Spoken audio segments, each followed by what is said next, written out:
You're not who you think you are. And before that sounds crazy, just breathe.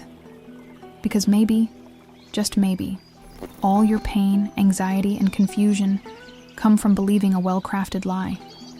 That you're a separate self, lost in a world that doesn't make sense.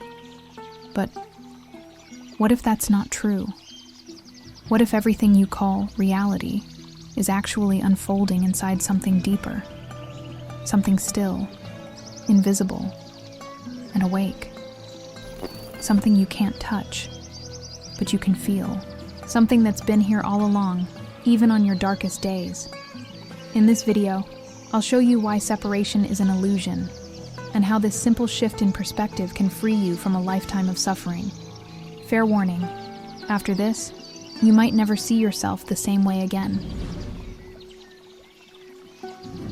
Something inside me always felt like reality was more than it seemed. Like there was a hidden layer behind everything. For years, I thought it was just imagination. Then I discovered non-duality. It's the idea that everything is deeply connected, that there is no real separation between what I am and what I see. You, me, the sky, the sound of rain, all of it is one single thing, one unified field of experience. And that idea flipped my entire perception, like cleaning dust off a lens and seeing clearly for the first time. But this isn't something you understand by thinking about it. You have to feel it. That's where mindfulness came in for me. Mindfulness isn't just paying attention, it's dissolving into attention. It means being fully present, not stuck in memories or caught in expectations. It's noticing your breath as if it's the most important thing in the world. It's hearing sounds and realizing they're not happening out there. It's feeling the ground and noticing the lack of distance between you and it. The more I practiced, the more the illusion of separation started to fade. It was like waking up inside my own life. Then the question came up. If everything I experience is happening inside, is that what reality really is? This conscious space where everything shows up and fades away? Even the ideas of time, body, and world, those too rise and fall in the same space. Everything appears like clouds in the sky. And outside of that space, there's nothing I can point to directly. The so-called external world only exists when it passes through this inner field. So, maybe reality isn't out there after all. Maybe it lives right here, in this quiet awareness. And if that's true, what am I really? All my life, I was told I was someone. A name, a story, a body separate from everything around it. And I believed that, for a long time. But eventually, that belief started to crumble. I began watching my thoughts, my reactions, my fears. I noticed I wasn't choosing any of it consciously. Thoughts just popped in. Emotions arrived out of nowhere. So, who's really in control? That idea of me felt less solid the more I looked. Like it was just a habit, an echo of stories I kept telling myself. And when I looked directly at this self, it would vanish. What was left was a bundle of memories, fears, images, a character built by the mind to make sense of experience, like an actor forgetting they're in a movie. And that actor spends their life protecting something that never truly existed, afraid of being judged, rejected, terrified of failing. But how can something fail when it was never even real? This might sound strange, but think about it. Sometimes you feel like you're just watching your own life unfold, like you're in the background, observing. And everything you hear, see, feel, it all shows up in your awareness, not outside, inside. So maybe this you've been protecting is just a reflection, a character projected onto the screen of consciousness. But what if there's something behind that screen? There comes a moment when everything goes still, even when the world is loud. And in that stillness, something becomes obvious. Reality isn't happening outside me. It's happening within this field of awareness. Everything I see, hear, touch, think, it all appears here. I'm not saying the world isn't real, but what I experience of it is filtered through this inner space. It's like life is a movie, and consciousness is the screen. The screen never changes, even as the scenes do. This realization didn't come from a book. It came from simply paying attention. One day I closed my eyes and listened to the rain, and I couldn't tell where the sound was coming from. It just appeared inside. So if every experience shows up here, maybe this is reality. This presence that never changes. This awareness that contains it all, without needing to be anything at all. Some call it pure awareness. Others say it's presence. Honestly, the words don't matter. What matters is the direct experience. There's something in me that never moves.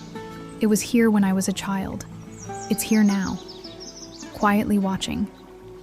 And it'll be here no matter what changes. It has no shape, no face, but it's the foundation of everything I've ever known. Talking about consciousness is one thing. Feeling it, really feeling it, is something else entirely. You don't need complex theories. You just need to be here, now. Mindfulness is the path and the doorway. It's not just noticing the present moment. It's letting the moment absorb you. When I walk barefoot on grass, I disappear into the sensation. When I stare into a candle's flame, there's only the light moving. You can start small. Focus on your breath. That's it. 5 minutes of just observing it rise and fall. No control. No expectations. At first, the mind resists.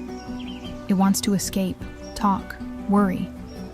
But with time, something opens. There's a space between thoughts. And in that space, something ancient watches. Meditation doesn't need to be strict.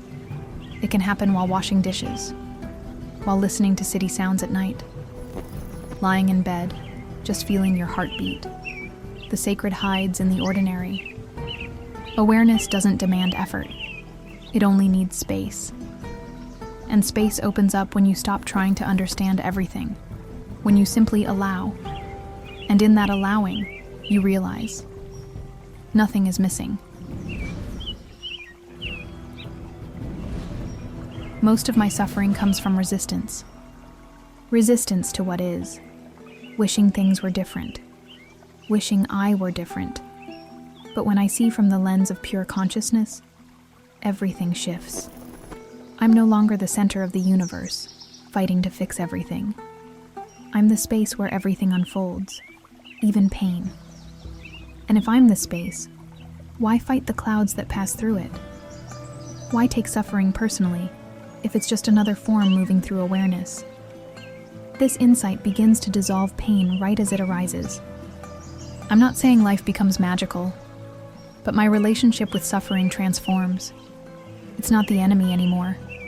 I don't need to escape it. Anger shows up. I observe. Fear arises. I allow. Not like a victim, but like someone who's seen the pattern. Someone who knows everything that rises, fades, and what remains is the silence beneath it all. A stillness that can hold even the storm.